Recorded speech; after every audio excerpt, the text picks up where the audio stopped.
Luke, thank you. Let's bring in Texas Congressman Member Burgess, who is ranking Republican on the Energy Subcommittee on Oversight and Investigations, and obviously watched all of this unfold.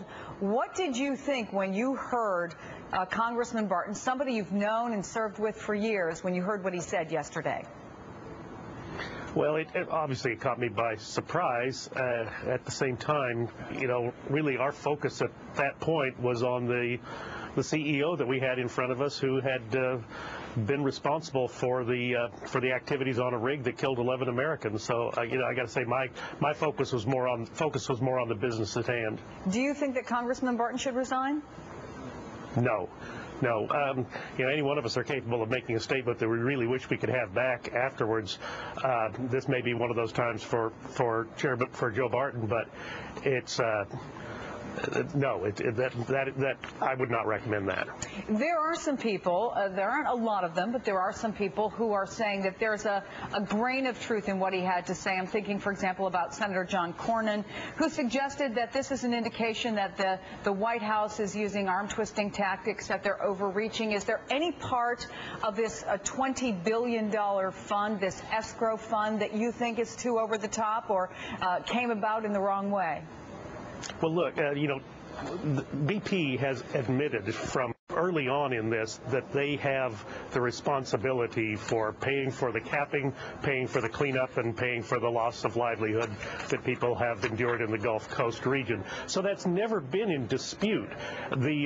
In fact, some of the stories that came out on the Sunday shows last weekend about lifting the liability cap, maybe that's a discussion we need to have, but let's have it not in the emotional context of what's going on with this well, because BP has said they accept responsibility. They've acknowledged that there is no liability cap on them for this, and of course the liability cap goes away if negligence is proved, and I think that's a tacit acknowledgement on BP's part that it's not going to be difficult for good lawyers to prove negligence in a court of law. So in order to stabilize things, they have said we're responsible. Now, is the correct place for that fund to be out of the White House, or should it be in the governor's mansions down in the Gulf states?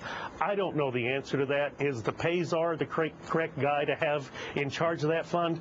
I'm not sure I know the answer to that. I think the White House did overstep a little bit. Again, BP acknowledged that they needed to do this. The White House bringing them down there with the Attorney General holding writs in his hand saying, please sign on the line. Yeah, that image is one I wouldn't have wanted were I running things in the White House. You wouldn't have wanted to show, and I'm speaking from the White House perspective here, that you were on top of it after all the criticism, that you were going to hold their feet to the fire in a very public way. Well, I mean, Chris, isn't that essentially what you guys were doing yesterday with the hearing? Please, Chris, if that had happened on May 1st and not June 16th, maybe you could make that case. But there's been a lot of water under the bridge, if you'll pardon that analogy, since this thing started. So the White House has had plenty of chance to show that they're in control, that they're in command, and they haven't done it. Again, BP acknowledged that they needed to pay for this. I'm glad there's a fund. I'm glad those individuals who are losing livelihood, who are putting their names on loans to keep their businesses open, even though they have no cash flow, I'm glad now they've got a cosigner on that loan, that they won't simply be an unsecured creditor if this company goes into bankruptcy.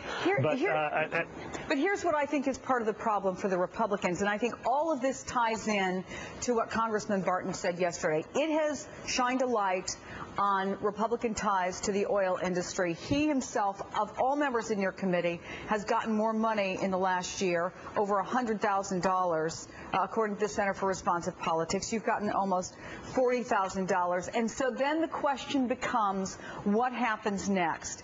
Not just who's going to be in charge of holding BP's feet to the fire for this cleanup and for the damage that have been done to your constituents, other constituents there, but what's going to happen going forward in terms of the regulation of the oil industry, and are you prepared to be tougher than you've been in the past to make sure this doesn't happen again? Oh, I absolutely think that we should be also examining the federal role in the events that led up to this disaster. And the fact that we have not had the Minerals and Management Service before our committee, the fact that we've only had a glancing blow from the Department of Interior, I find extremely troubling.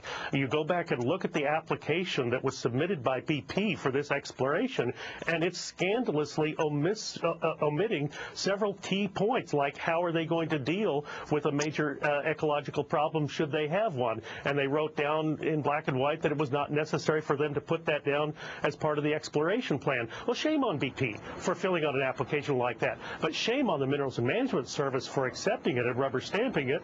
And this application was submitted in March of 2009, accepted in May. On the Obama administration's watch, they have some explaining to do about their handling of this situation as well.